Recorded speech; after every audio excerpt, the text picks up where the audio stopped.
Hello everyone, welcome to the session on exploring the Kaleidoscopic, unveiling the rich tapestry of Indian culture. I am Tannistha Dasgupta, professor at VIT School of Social Sciences and Humanities, India.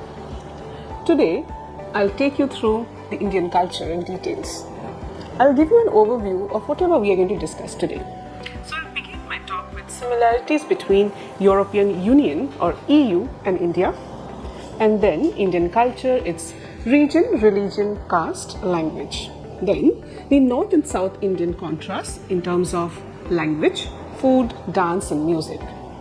Then we'll talk about a very interesting aspect, food, fashion, festivals, films. And then we'll move to British hangover, talk about stereotypes and end with India's unique contribution to the world. So India, if you can think of it as mini EU. So India is often regarded as a single country, but in reality, it's a mosaic of diverse cultures, languages and traditions, much like the European Union. The cultural variation. In India, each region boasts its own unique customs, rituals and traditions. Similarly, European Union member states exhibit distinct cultural identities ranging from Nordic folklore to Mediterranean lifestyles. And about linguistic plurality, India recognizes 22 languages and approximately 1600 dialects, illustrating the linguistic richness across the nation. European Union too houses 24 official languages and numerous regional dialects, reflecting linguistic diversity among member countries. Next, in terms of culinary diversity, India offers a vast array of cuisines, from the spicy delicacies of the south to the rich gravies of the north, showcasing regional culinary tradition. European Union too boasts diverse culinary landscapes featuring French pastries, Italian pasta and more, representing gastronomic diversity. Next is ethnic complexity. India is home to numerous ethnic groups, tribes and communities, each contributing to the country's social fabric with their distinct identities. European Union, similarly, nations comprise diverse ethnicities, reflecting historical migrations, cultural exchange and indigenous populations. So we'll go into more detail about Indian culture now. Indian culture reflects a myriad of traditions and customs. It's a fusion of diverse cultures from various religions, caste and region, each preserving its unique tradition. Besides Hinduism, India is home to various religions including Islam, Christianity, Sikhism, Buddhism, Jainism, contributing to its cultural richness and religious pluralism. Mostly we live in harmony, but sometimes there are difficulties in adjusting with each other. Next, I'll talk about the unique caste system of India. Integral part of Indian society for centuries, it categorizing individuals into hierarchical social groups based on birth with limited social mobility. The caste system divides Hindus into four main categories: Brahmins, Kshatriyas, Vaishyas and the Sudras. In this image, you can see India's age-old caste system. The Brahmins on the top, Kshatriyas, who were warriors or rurals, Vaishyas, traders, merchants, craftsmen, Shudras, servants, laborers, and then the untouchables. Next, we'll talk about the linguistic diversity of India. Two unknown Indians meeting randomly on the street have a mere 36% chance of understanding each other due to its linguistic diversity. Census data from 2011 reveals India's linguistic complexity. Approximately 19,569 languages and dialects are spoken across the nation. Among these, nearly 1,369 are classified as dialects, while only 121 meet the criteria to be recognized as languages. India's linguistic landscape primarily comprises languages from two major families: Indo-European and Dravidian. Additionally, Austroasiatic and Tibetan Burman families too. The profound linguistic diversity reflects India's cultural heritage and historical evolution, highlighting its role as a melting pot of cultures. In this image, you can see the various languages of India, and they are from different parts of the country. The Indian language is actually 22 separate official languages. As you can see from the screen, the names of all the 22 official languages. Now, Hindi is the official language of the central government in India, along with English. Individual state legislatures can adopt any regional language as the official language of their state.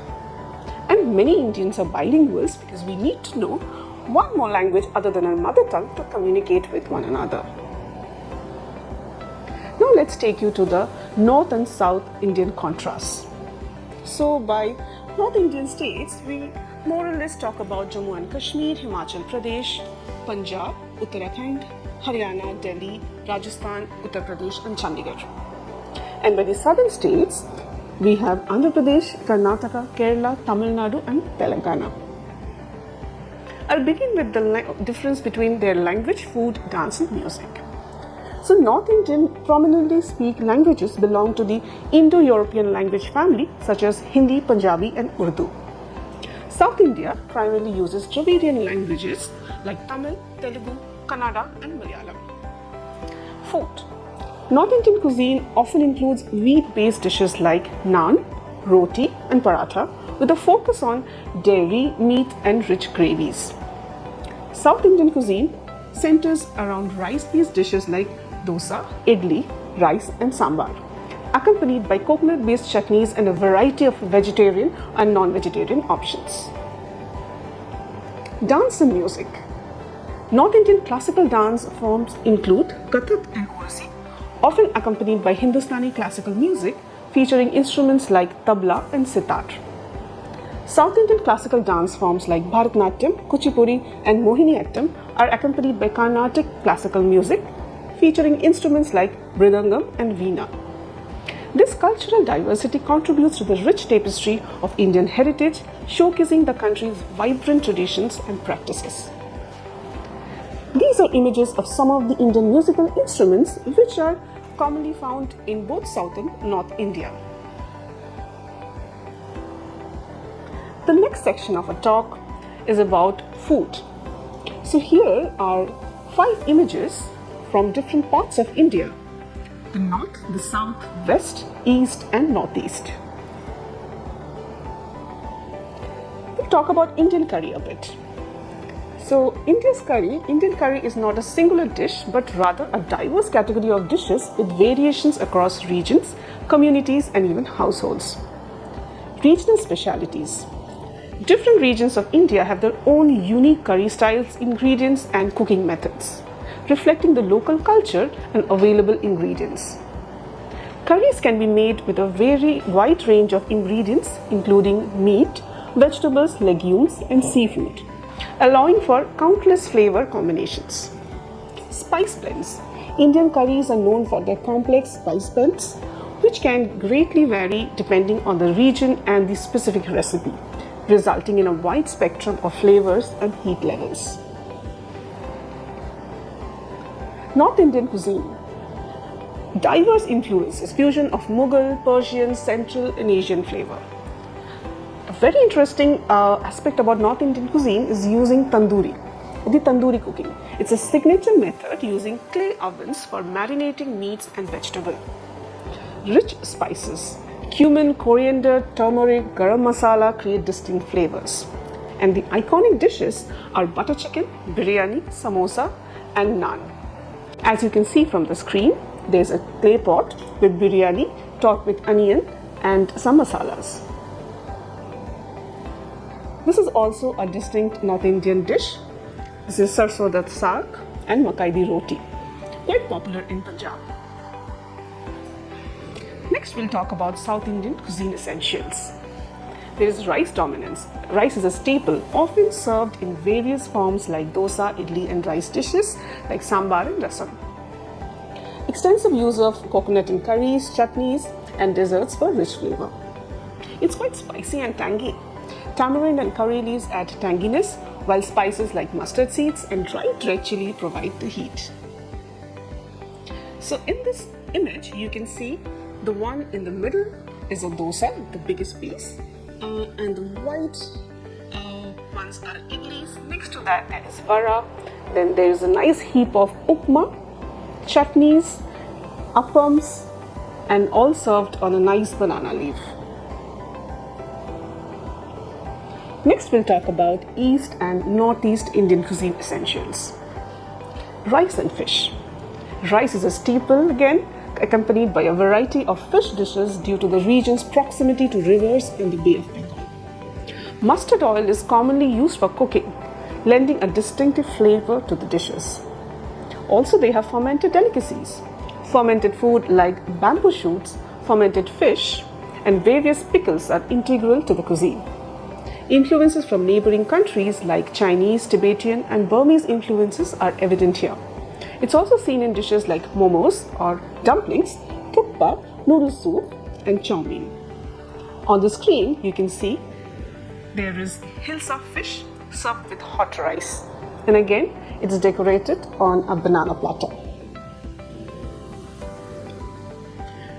Next is West Indian cuisine essentials. Spice blends. Vibrant spice blends like garam masala and pav bhaji masala create rich and aromatic flavors. There are a lot of bread varieties because bread holds significance with popular options including fluffy pav, bread roll, crispy puris, and flaky parathas. Seafood paradise. Yes, coastal regions offer an array of seafood dishes such as fish curry, prawn balocha, and Goan fish curry. Sweet desserts like iconic Gujarati sweet, dokla, and Maharashtrian delight, Shrikhand showcase the region's love for sweets and dairy-based treats. On the screen, you have a Maharashtrian thali with the fluffy puris in the middle and served with various vegetarian dishes and chutneys and sweet dishes. Now we'll talk about fashion. Iconic Indian textile. India produces a wide range of silk fabrics, including luxurious Banarasi silk, delicate Muga silk from Assam, and vibrant Kanjivaram silk from Tamil Nadu. Block printing. Block printing techniques such as Ajrak from Gujarat, Bak from Madhya Pradesh, and Sanganeri from Rajasthan create intricate patterns on fabric using hand-carved wooden blocks.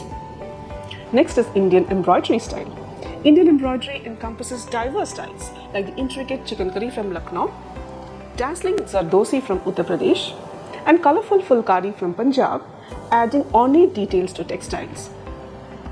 The other technique which is quite popular is the tie and dye technique, which is like bandhni from Rajasthan and patola from Gujarat, involve intricately tying and dyeing threads to create vibrant pattern, resulting in visually striking fabrics.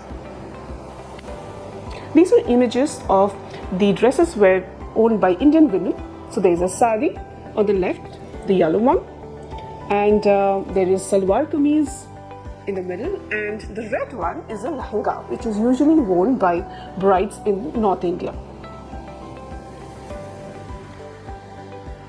And this is how a lot of urban Indian women dress nowadays. You can see there's a lot of influence of Western outfit culture here. These are images of some traditional dresses worn by women. The one in sari is from Assam. They are all dancing beautifully. And there's a Naga lady who is dressed in her traditional dress. And this is how men often can be seen dressed in India. And we have dhoti, like the old man is wearing. And an average Indian who goes to office is often dressed with a formal shirt and pant. And the one with turban is seen in Punjab, and the other one is a Santhal, is a tribal man from districts of Bengal and Orissa. So this image might give you an idea how India houses a variety of fabric and painting and stitching and styles. Now we'll talk about festivals. We'll begin with northern and southern festivals. So we have both harvest and religious festival in north and south. In the north, Diwali, the festival of light celebrated with fireworks, lamps and sweets, symbolizing the victory of light over darkness and good over evil. Next is Holi, the festival of colors. It marks its arrival of spring, celebrated with vibrant colored powders, water balloons, and festive music. Navratri. Navratri is a 9-night festival dedicated to worshipping the divine feminine, featuring colorful dances like Garba and Dandiya Ras. In the south, Pongal is very popular. It's a harvest festival celebrated with fervor in Tamil Nadu, involving cooking of special dish called Pongal, decorated cattle, and traditional games. Onam, again a harvest festival, celebrated in Kerala with grand feast, boat races, intricate floral decorations, and traditional dance performances. The next one is Ugadi, the New Year festival celebrated in Karnataka, Telangana, and Andhra Pradesh, marked by the consumption of a special mixture called Ugadi Pachadi, and also has cultural performances and festive rituals. Apart from these, there are lots and lots of other festivals that take place in India all through the year. Also, Ramadan and Christmas, these both festivals are celebrated both in North and South India with great fervor. Next, we'll talk about festivals of North, Northeast, and the West. Durga Puja, a grand celebration in West Bengal and Orissa, honoring goddess Durga, featuring intricately carved pandals, cultural performances, and vibrant processions. Rath Yatra, a religious procession in Orissa and West Bengal where chariots carry deities like Jagannath, Ballabhadra, and Subhadra through the streets, drawing millions of devotees. Northeast, Hornbill Festival, celebrated in Nagaland, showcasing the cultural richness of various tribes through traditional dances, folk songs, indigenous games, and handcrafted displays. Bihu, Assam's most significant festival, marking the Assamese New Year with lively folk dances, feasting, and rituals celebrating the harvest season. Next, the West. Navratri. Gujaratis celebrate this festival dedicated to the worship of goddess Durga, featuring vibrant Garba and Dandiya Ras dances, colorful attire, and elaborate community gatherings. Ganesh Chaturthi. Maharashtra's grand celebration honoring the elephant-headed god Ganesh, marked by the installation of elaborately crafted idols, public processions, and immersion ceremonies in water bodies. We'll move to a very interesting section, that is films. Bollywood dominates. Bollywood, based in Mumbai, is the largest film industry in India and one of the largest globally, producing vast majority of Hindi language films. And they are known for their extravagant song and dance sequences. Also, regional cinema is quite popular in India. India boasts a diverse array of regional film industries, including Tollywood, which makes films in Telugu, Kollywood, Tamil, and Mollywood, Malayalam, each with its unique storytelling styles and cultural influences. Regional cinemas often produce critically acclaimed films, showcasing the richness and diversity of Indian storytelling. Indian films also have a lot of global reach. Indian cinema has gained international recognition and acclaim with films like Pother Pachali, Slumdog Millionaire, Lagan, and Bahubali achieving success at international film festivals and box offices worldwide. So these are some of the posters of Indian films, some from the old ones and some from very recent films as well.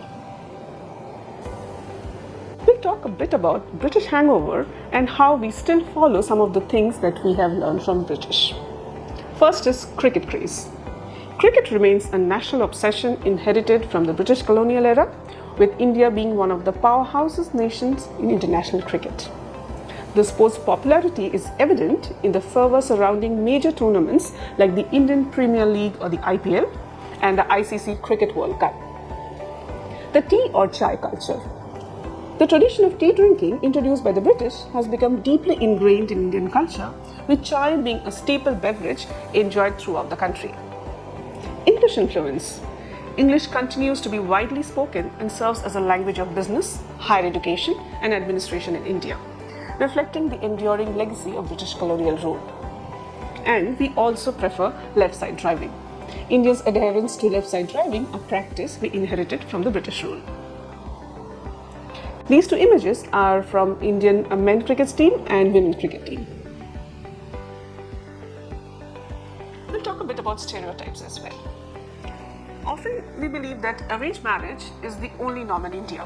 However, prevalence of love marriages and changing social dynamics are quite popular nowadays in India.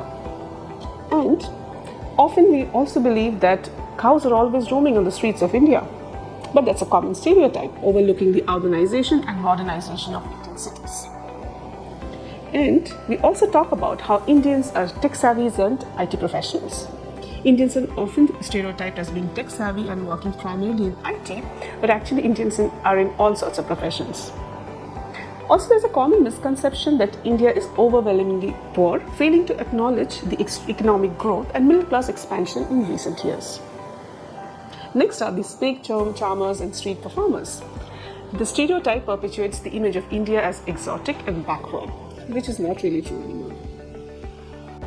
So yes, you can see sometimes cows on the street, but also there are a lot of cars. This is Delhi-Mumbai Expressway, which has been inaugurated recently, and you can see there are no cows roaming on the street. Also, this is a lavish wedding that happened recently in India, where a lot of international guests were invited. So this is also India, and this, where a lot of people are struggling for their daily meals, and water is also part of India. We'll end this talk with India's unique contribution to the world. I'll begin with yoga and meditation.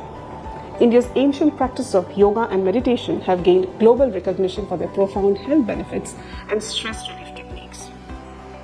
Next is the traditional Indian system of medicine, Ayurveda, which offers holistic approaches to healthcare and has influenced alternative medicine practices worldwide. Mathematics and astronomy. India's contributions to mathematics, including the invention of zero and the decimal system, have had a transformative impact on the field, shaping modern mathematics and astronomy. Philosophy and spirituality. India's rich philosophical traditions, including Vedanta and Buddhism, have inspired spiritual seekers worldwide and influenced diverse philosophical movements. With this, I end my talk, and this is how we say thank you in different Indian languages. Thank you.